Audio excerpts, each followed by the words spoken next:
Coaches, this is Rick from The Art of Tennis. Welcome to episode 37. So this is going to be about how to teach tactics in a really simple way. Now, if you've never been here before, I do this weekly YouTube episode to help coaches become a little bit better at their craft and more business savvy. If you're interested in this sort of stuff, I do have a 14-day free newsletter below. So if you sign up for that in the description, you'll get a 14-day newsletter covering all things coaching and business. So let's talk tactics. Now, tactics can confuse your kids, your coaching. You need to keep it simple. Now, I'm talking about developing juniors, but this applies for seniors as well. People get overwhelmed with what to do. So when you're teaching a tactic, if you're teaching complex patterns of play, it sometimes gets a bit missed unless the player is very advanced and very automatic on their shots. But what we can control our decision making. So what over the years is different coaching takes on this. One really quite good system was the traffic light system, which was green for go, orange for prepare to stop or in the middle, and red for stop or, defend. I like that system, and I did use that for quite a while, and I think there's probably a lot of coaches who use this system. But I don't think it doesn't help kids, and I'm going to say kids because I'm focusing on juniors here. I don't think it helps kids get in the mindset of that decision making. What do I mean by that? I mean that if you've got orange light, it's not really giving an automatic mindset or easy decision from that point. Green light, okay, that seems a bit easier. Let's go. And red light, maybe stop and defend. So I much prefer using the following: attack, midfield, and defense. Attack, midfield, defense. Now, why attack, midfield, defense? Because it's relevant in every sport. All right. So team sports, for example. So let's look at some team sports. So if we look at Australian rules football, which is my favorite sport outside of tennis, Australian rules football. So defenders move it on to the midfield, who move it to the attacker who can score. Let's look at soccer. Okay, a defender, the ultimate defender is the goalkeeper. All right, they are moving it on to their defenders who can get it to their midfielders who eventually will open an opportunity up for their attacker. So it doesn't matter which sport we choose: basketball, tennis, football, soccer, netball. Any team sport has clearly defined positions. And so even though tennis is an individual sport, you can easily talk to someone that they have 3 different positions that they play. And every shot that comes will dictate what position that is.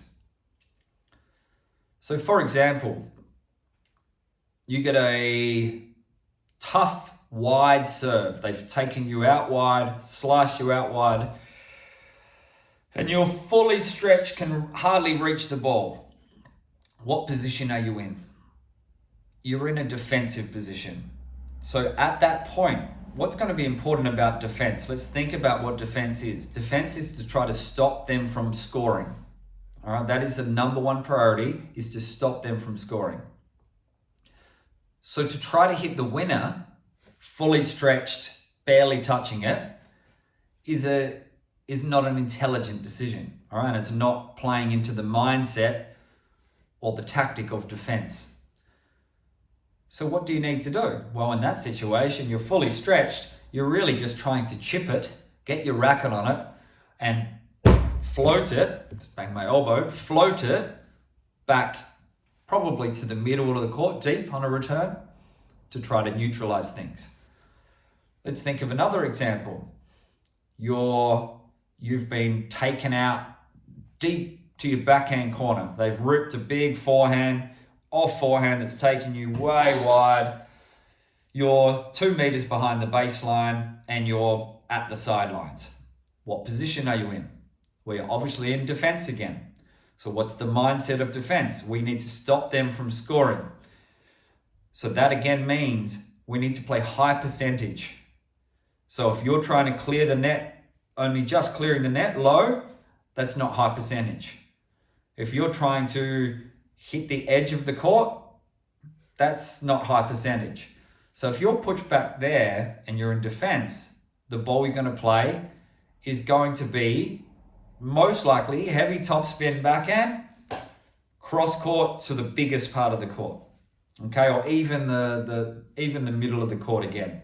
So the middle of the court, people think you don't need to hit down the middle, but in a defensive situation, the middle can be good because it can neutralize and it can stop the players from hitting another angle on you. All right, the worst shot you could play from that deep backhand corner would be a low ball down the line, because they're down the line and then they can hit the winner to the open court. So you're in defense, you're going to play defensively. So it starts with the decision. Okay, am I playing defensively here? All right, up it goes, deep, cross court, maybe the center, but what else do you need? You need that height. Okay, why do you need height from defense? Because if you hit it too low, then they can bring in their attackers. Okay, so you need to give it height so your defender can get back into a better position. Now, here's what's interesting about defense. Let's take Rafa Nadal, great player, amazing defender. But what he would do, because he hits so much rip on the ball, so much topspin, Rafa would rip it in defense and it would jump up so much that people would struggle to take that ball on the rise or up at shoulder height, and then they would hit short ball. So Rafa had the ability to literally turn defense, and then he could go straight to attack. All right, defense to attack, missing the midfield. But that's Rafa, okay? Rafa has exceptional topspin, exceptional racket speed, pretty strong deltoids. So we're not all Rafa. So what you've got to expect to do out of defense, defend, try to come forwards a little bit, back in try to get to that center of the baseline again. And maybe your next shot can be midfield. So you're just trying to get yourself out of defense. You're trying to stop them from scoring, because that's what a defensive role is. Right? Okay. So I often will say to kids, when you're in defense, are you going to try to score a goal? Right? If you're a soccer player, football player, basketball, anything, are you trying to score for defense? No. What would happen? What would your teammates say to you if you tried to score from defense? They'd be like, oh, what are you doing, mate? Come on, like pass it to me. Don't try to score from there. It's ridiculous, right? So as a tennis player, you need to try to just put it in a position to neutralize, so you're back in your midfield, and then you can work the point from there. All right, so what's a midfielder's role? Okay, so a midfielder's role. Now, I would say a midfielder's role is to be consistent, but also creative. A lot of people think that the creativity comes from the attacker all the time. And look, maybe the attacker can be creative, but if you're doing this well, it's really the midfielder that's being creative. Consistent, creative. So a midfielder in a team sport, Aussie rules football, soccer, they are trying to move the ball around until maybe there's an opportunity where it opens up a part of the oval or the field, and then they can get it to their attacker. All right, so they're having to sort of manipulate the other team or create opportunities from there. So let's just go back to tennis here. So a midfielder in tennis, okay, they are really, it's the old cross court in tennis. Okay, the cross courts, it's safer. You're going over the low part of the net. all right, and you're starting to just try to move them out a little bit. Of course, you're going to hit some down the lines, all right? It's not all patterns of cross-court, short ball down the line. That does get taught a lot, but of course, there's still patterns, all right? You can go cross-court, push them down there, slice down, as long as you're moving to cover the next part of the court that they might hit in, it's fine to have some variation. But what would a midfielder do to create that opportunity? All right, they are going to hit an angle, can create an opportunity. If they get the opportunity to play an angle off the court, that person is now off the court. And then guess what? Your midfielder goes, here you go, attacker, your turn. And your attacker comes in, maybe from an angle. They might just come in a little bit, look for the short ball and finish. Or maybe it's the midfielder has done a chip charge down the line. All right, that can be a midfield role. You're rushing them. All right, chip charge, and what's your attacker doing? Of course, the charge means they're coming into net. So your attacker is finishing the midfield's work. All right, very rare it goes defense to attack unless you're Rafa. Okay, or unless the person, of course, they're going to just make bad shots sometimes. All right, junior tennis, they're going to have technical flaws and they might hit short, so you get that attacking ball straight away. But as they go up the levels, it's going to be defense, midfield, attack in that sort of transition more often. So the midfielder, what else could they do? All right, a midfielder might even just rip heavy topspin, okay, to a corner, all right, and trouble, especially a one-hander, you might trouble them high on their backhand, get the short ball, and then the attacker comes in. All right, a midfielder, you can even argue a midfielder is a drop shot, right? So a lot of people think a drop shot's an attacking shot. I get that. There's a good argument to say it is, but I would say it's more likely a midfield shot because how often do you win with the two bounces on the drop shot? Not often, right? So you've got the drop shot, just goes over, they come in, scrape the ball, and then your attacker is probably come forwards a bit for an easy volley winner. All right, so that's midfield to attack. All right, another midfield example. Look, I think just moving the player around is the best way to see the midfield. All right, moving them around, not hitting back to them too much. All right, trying different things, and it will depend on what their weakness is. So if you're playing someone with a really weak backhand, okay, your midfield might be like when Rafa played Federer, the midfield might just be pumping it to their backhand over and over again, right? Because you know that there's going to be a short ball at some point where your attacker comes in. Okay, so let's move to the attacker. The attacker is the obvious one in tennis. The attacker takes all the glory, okay? The defender doesn't get any glory, and the midfielder often doesn't get any glory, okay? But the attacker comes in. So your attacker is winning by aggressive forehand, aggressive backhand, volley, smash, drive volley. Okay? A first serve, we can consider as attack. All right? If you've got a big first serve, you're attacking straight away. So that's one of those times that you're attacking straight away.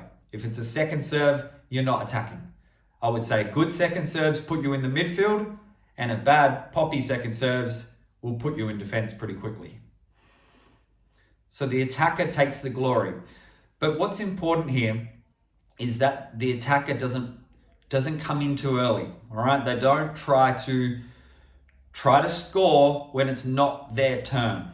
And this is what we need to teach the kids, is the transition between the zones. So if you're just coming out and teeing off, like a lot of kids will do, just teeing off on every shot, that literally means you're just trying to score a goal off every kick. And that's not how a team sport works. It's not how tennis works. So instead of that, it's the shot selection. Is the risk reward worth it here? If you're a meter behind the baseline, unless you're Djokovic or Sinner, you are not likely to hit a clean winner, all right? Or even force an error most times. Maybe when you get to the UTR 8+, a meter behind the baseline, you can have the strength to do it, and certainly 10+ UTR, you can do it. But most kids, we work with kids UTR 0 to 10 mostly. Okay, we get them on the journey, we try to get them to a UTR 10, by the time they finish school, right? Which makes for a college player, a national level junior is at end of 10. So it's the transition. But this is really fun to teach, okay? This is fun to teach. All right, what position are you in, okay? Now you missed that shot there while you're trying to whip your little forehand angle. What position were you in? If they say defense, it doesn't make sense. If they say attack, you say, really, is that attack? Attack should either finish by forcing an error on them or hitting a clean winner. Forced error, clean winner. Midfield should really end with an opportunity ball that comes that you attack. All right. Midfield, sometimes you'll force people, you might force an error if you're quite aggressive in your midfield. Unlikely that midfield is going to hit a clean winner because then they're not really playing the midfield. They're going too big from the midfield. But you might force an error, you hit it well. Defense, you're not forcing any error. You're not hitting any winner. You're just trying to neutralize.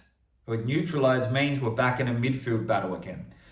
So what you can do, you can watch tennis points and you can see whether it's Sinner and Alcaraz and you can work out where they are. All right, midfield, midfield, midfield, midfield, defense, midfield, attack.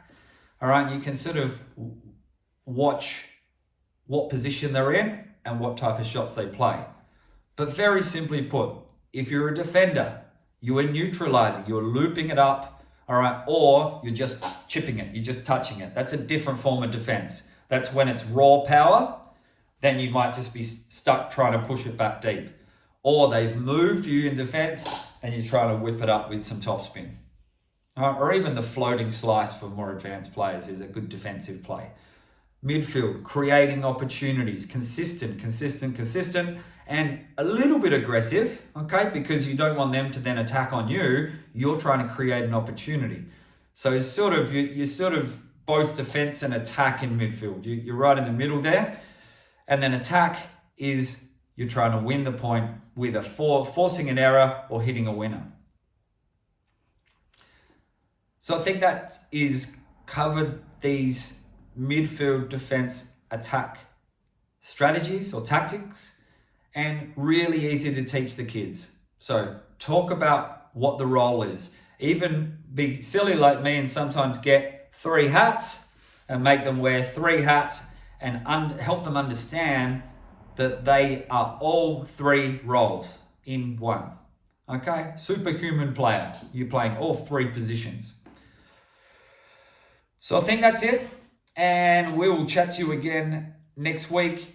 If you're interested in this coaching stuff, business stuff of tennis, jump below, 14-day email newsletter. Otherwise, subscribe, all that, and we'll see you next time. Cheers.